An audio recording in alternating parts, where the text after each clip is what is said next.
warahmatullahi wabarakatuh. Perkenalkan, nama saya Tria Nuraini, kelas manajemen 22A dengan NPM 22411037. Di video ini saya akan menjelaskan tentang aspek penilaian bisnis. Aspek-aspek dalam penilaian bisnis yang perlu dipertimbangkan yaitu ada 8. Yang pertama, ada analisis pasar.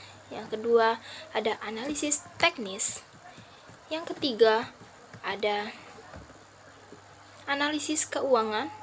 Yang keempat, ada analisis organisasi dan manajemen. Yang kelima, ada analisis legal dan regulasi. Yang keenam, ada analisis lingkungan dan sosial.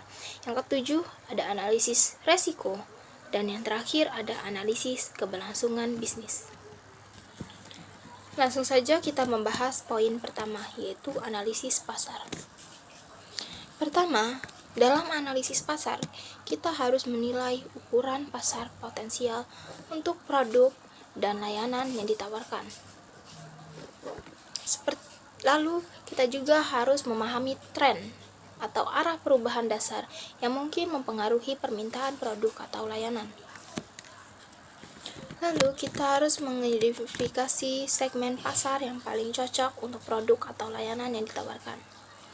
Setelah itu, kita harus mengevaluasi pesaing utama, kekuatan, dan strategi untuk bersaing di pasar. Poin kedua yaitu analisis produk dan layanan. Kualitas produk atau layanan, kita harus menilai keunggulan dan kelemahan produk atau layanan yang ditawarkan. Serta kita harus mengidentifikasi fitur unik atau unggulan yang membedakan produk kita dari produk pesaing. Lalu kita harus merencanakan inovasi dan mengembangkan produk untuk menjaga daya saing. Lalu poin ketiga ada analisis keuangan. Yang pertama, kita harus membuat proyeksi pendapatan berdasarkan penjualan yang diharapkan. Lalu selanjutnya kita harus menghitung biaya produksi, distribusi, pemasaran, dan biaya operasional lainnya. Serta kita harus menilai potensi keuntungan bersih dari setiap unit produk atau layanan.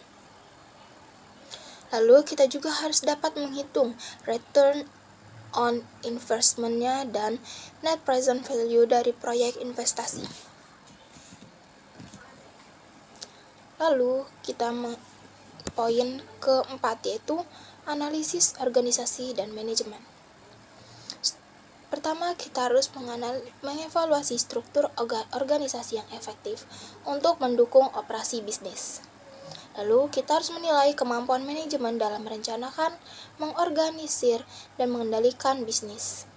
Serta kita harus menilai kebutuhan akan sumber daya manusia dan kualifikasi yang dibutuhkan. Selanjutnya, kita membahas tentang poin yang kelima yaitu analisis lingkungan dan sosial. Pertama, kita harus melihat dampak dari lingkungannya. Kita harus mengetahui apa yang menjadi dampaknya dan upaya mitigasinya. Lalu kita harus mengevaluasi keterlibatan dan kontribusi bisnis terhadap masyarakat dan lingkungannya. Lalu poin keenam ada analisis hukum dan regulasi. Yaitu kita harus memastikan bisnis beroperasi sesuai dengan peraturan dan hukum yang berlaku. Lalu kita harus melindungi hak kekayaan intelektual, kontrak bisnis, dan masalah hukum lainnya. Serta kita harus mengidentifikasi dan mengelola resiko yang mungkin dihadapi bisnis.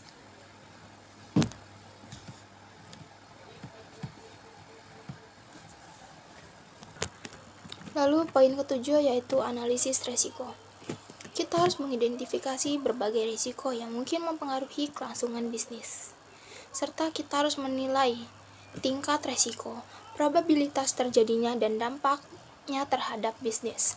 Serta kita harus merancang strategi untuk mengurangi, mentransfer, atau menghindari risiko yang teridentifikasi. Dan poin terakhir yaitu analisis kelangsungan bisnis.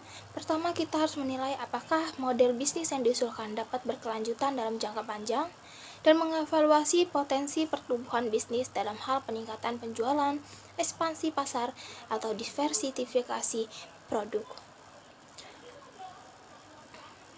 Pentingnya untuk kita menjalankan analisis yang komprehensif dan menyeluruh terhadap semua aspek untuk mendapatkan pemahaman yang baik tentang potensi dan resiko bisnis yang akan dijalankan.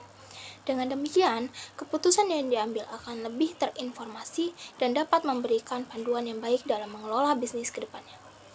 Baik, saya rasa cukup. Saya akhiri. Wassalamualaikum warahmatullahi wabarakatuh.